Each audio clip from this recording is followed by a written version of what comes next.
दोस्तों नमस्कार।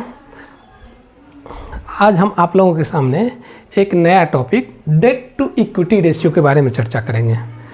यदि आप इन्वेस्टर हैं, शेयर मार्केट में इन्वेस्ट करते हैं या म्यूचुअल फंड में इन्वेस्ट करते हैं, तो हमें इस रेशियो को जानना बहुत ज़रूरी होता है, क्योंकि कंपनी ने कितना डेट ले रखा है और यह किस परसेंटेज में होना सही होता है, यह हमारे निवेश के लिए बहुत ही अच्छा होता है। अब हम यदि कोई कंपनी बहुत अधिक कर्ज ले रही है तो हम किस आधार पर जानेंगे जो ये कर्ज किस रेशियो में है। इसी रेशियो को जानने के लिए हम डेट टू इक्विटी रेशियो की चर्चा करते हैं। नमस्कार दोस्तों, मेरा नाम इंदु शेखर है। मैं एक MP certified mutual fund distributor हूँ। यदि आप म्यूचुअल फंड में हमारे साथ निवेशित होना चाहते हैं तो नीचे दिए गए लिंक पर क्लिक करके हमारे साथ निवेशित हो सकते हैं।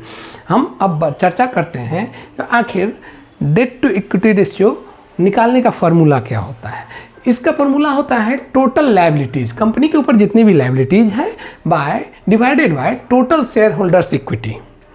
टोटल इससे हमको पता चलता है कि कंपनी ने पर टोटल इक्विटी होल्डर्स के एक रुपये पर कितना कर्ज है कंपनी को।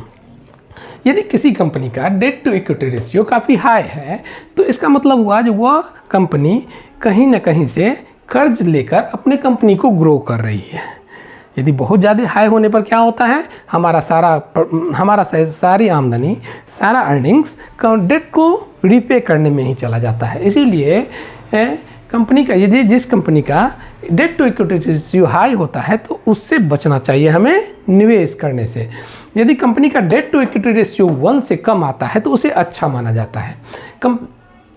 Higher debt to equity ratio risky समझा जाता है। सपोज दैट यदि हम रिलायंस और किंगफिशर की बात करते हैं तो हम पता करेंगे तो हमें पता चलता है कि रिलायंस में 3,11,000 से भी अधिक का डेट ले रखा है रिलायंस ने, लेकिन किंगफिशर ने मोर देन 7,000 करोड़ का नेट डेट है। तो इसका मतलब लेकिन फिर भी किंगफिशर बैंकरप्ट हो गई है और रिलायंस में इन्वेस्टमेंट एक अच्छा इन्वेस्टमेंट माना जाता है। आखिर क्यों?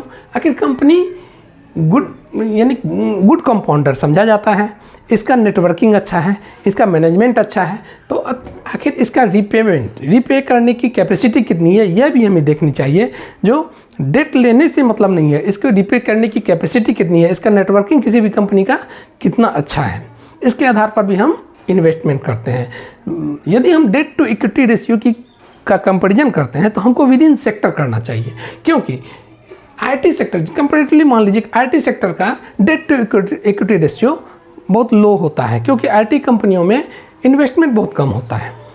यहाँ टेक्नोलॉजी की बात होती है, यहाँ इन्वेस्टमेंट बहुत कम होता है। लेकिन power, energy, steel, even banking sector में इक्विटी रेशियो हाई होता है, क्योंकि इन्हें सारे काम करने के लिए इन्वेस्टमेंट करना पड़ता है। अच्छी खासी मोटी रकम इन्हें लगाना पड़ता है, उसके बाद इनका इनकम जनरेट होता है। अतः हमें यदि किसी कंपनी का debt to equity ratio comparison करना है तो उसे सेक्टर वाइज करना चाहिए, विद इन सेक्टर करना चाहिए। तो आज हमने देखा कि आखिर डेट टू इक्विटी रेशियो क्या होता है और हमें किन किन बातों का डेट टू इक्विटी रेशियो जानने के लिए और किसी भी कंपनी को हर एक सेक्टर में उसको कंपैरिजन के लिए किन किन बातों का ध्यान रखना चाहिए, इसके बारे में हम जाना। इसी तरह के इन्फॉर्मेटिव वीडियोज़ के लिए आप हमारे साथ निवेशित हो सकते हैं, हमारे साथ आ सकते हैं और हमारे चैनल को विजिट कर सकते हैं। धन्यवाद।